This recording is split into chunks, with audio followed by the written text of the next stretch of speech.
Just we had a pretty good relationship coming to the game. We text here and there, but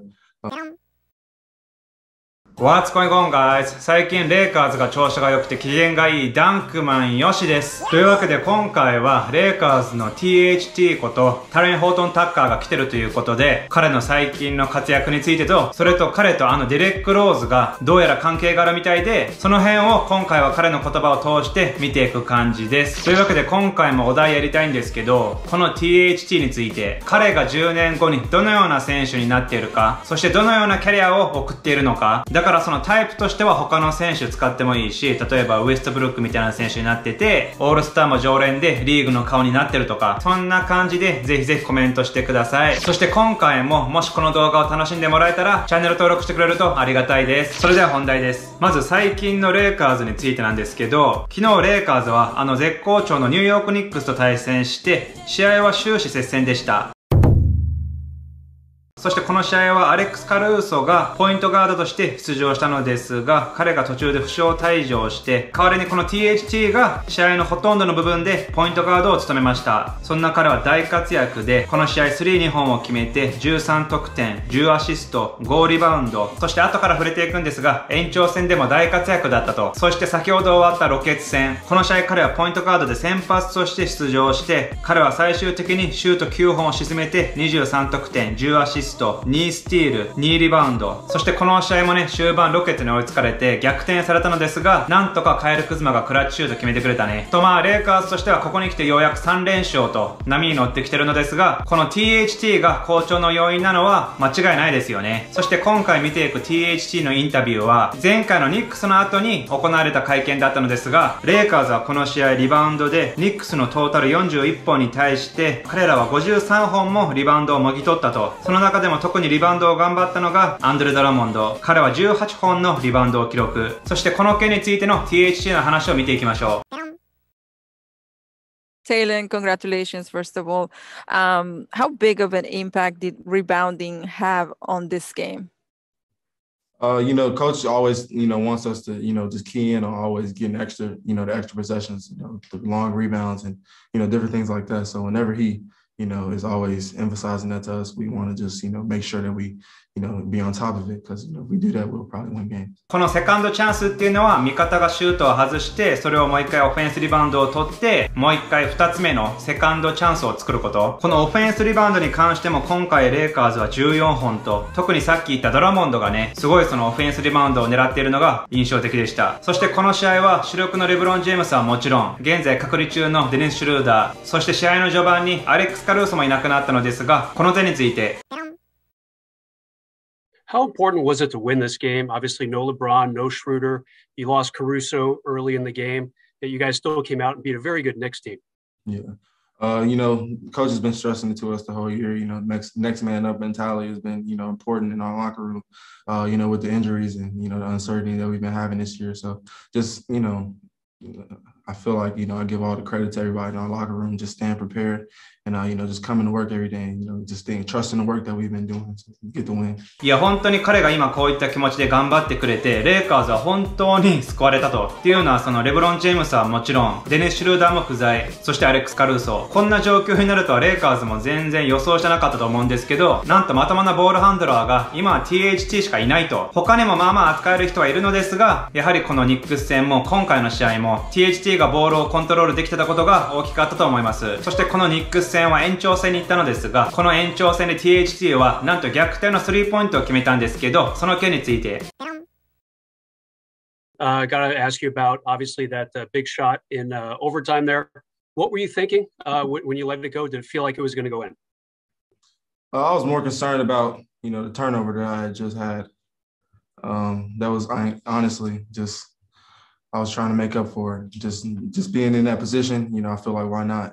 The opportunity presented itself, and I just try to, keep my confidence and, good things happen. そのミスをした分をいいプレーで取り返そうとしたと、これは部活とかチームでバスケやってる人はすごくね、共感できると思うんですけど、当時 THT もそういった必死な気持ちでそのミスを取り返そうとしていたと。そう、彼はこの直前にとても痛いターンオーバーを残していて、彼はこの試合トータルでも7本のターンオーバーを犯したのですが、最終的に取り返して本当に良かったと。そして彼はこの最後のシュートだけではなく、延長戦トータルでも大活躍だったのですが、その件について。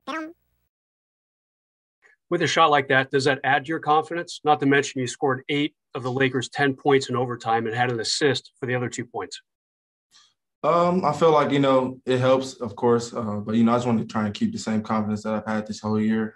Just never getting too high, never getting too low, and just trying to, learn from everything that I've been in.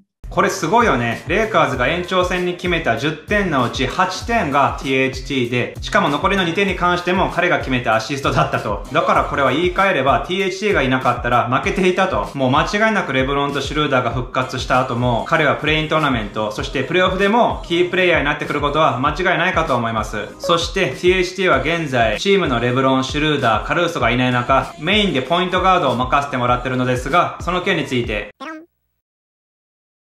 Yeah, Tishy, I think it was Wes just a minute ago said like this year has just really been about kind of guys having to learn by being thrown into the fire. You played a ton of point guard tonight. Who knows how much more you'll have to play down this stretch. What's that learning process been like? Not only just, kind of getting your feet wet in terms of just not normal NBA minutes, but now having to like run and organize an offense. I'm realizing that everything isn't going to be perfect.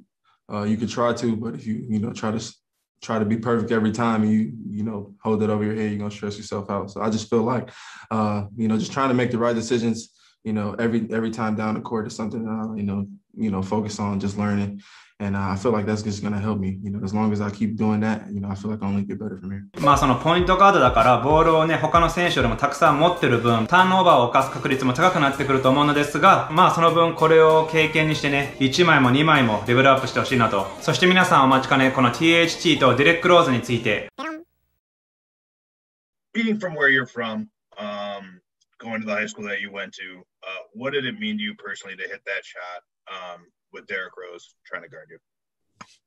It's big. During the game, at the moment, I wasn't really thinking of it like that, just trying to, get the win. But, after you look back and you just see it, not too many kids from Chicago can say they just did that. So, I feel like it's a blessing that I'm in this position and was able to do that. そう、このディレック・ローズと THT は同じシカゴ出身で、しかも同じシミオン高校っていうね、同じ学校でプレーしていたと。だからTHT にしてみたらディレック・ローズは大先輩で、憧れでもあったんですけど、今回はそんなディレック・ローズが THT のことを延長戦もディフェンスしており、しかもそのローズの上にこの逆転シュートを沈めたと。そしてそんな同じ高校出身の2人なのですが、この2人の関係について。Hey, Talon, I was just wondering, you and Derek were going back and forth, and Derek had obviously forced those 2 turnovers before that shot happened. What is maybe, obviously you both went to Simeon, but what's the history there? Do you know him well so far? And what was the banter like between 2 Chicago guys going back and forth? Well, I met D Rose a long time ago, growing up in Chicago, going to his camps, things like that. And then, obviously me going to Simeon and, just with him being who he is, the legacy that he left there, I already, known him pretty well. And just we had a pretty good relationship coming to the game.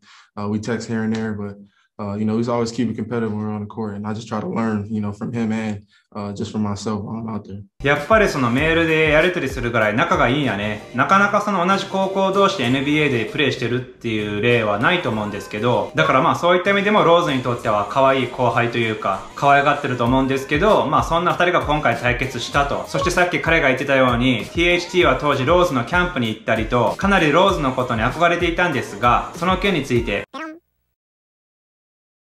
Talon, do you remember the first time you met D Rose? And what was that like for you as a kid who had grown up idolizing him? Like, what do you remember about the first interaction you had with him? I met him at the Adidas store when I was like 8. He was like right after he got drafted. They have things like that for, number 1 pick. So I went to, see him at the Adidas store, and that was probably the first time. He got me like a free ball. That was actually kind of crazy. He got me a free basketball. No, that was legit. You still have it? Oh no, it's Adidas. I don't really use Adidas no more. いや、本当にこれはすごいストーリーよね。ローズがドラフトされた後っていうことやから、2008年、もう10年以上前から THT はローズのことに憧れており、こうやって彼に会うためにイベントに行ったり、キャンプに行ったりと、そしてローズと同じ高校に行って、今はこの世界で最高峰のリーグ、NBA で対決をする間柄になっていると。いや、だから本当にこういった話を聞くたびに、世の中何が起こるかわからないと再確認させられます。はい、というわけで今回はこの THT にスポットを当てて見ていったのですが、皆さんは今回の件どう思いましたか？あなたの感想もぜひぜひコメントで教えてください。そしていいなと思ったら高評価もお願いします。はい、てな感じで今回以上です。ご視聴ありがとうございました。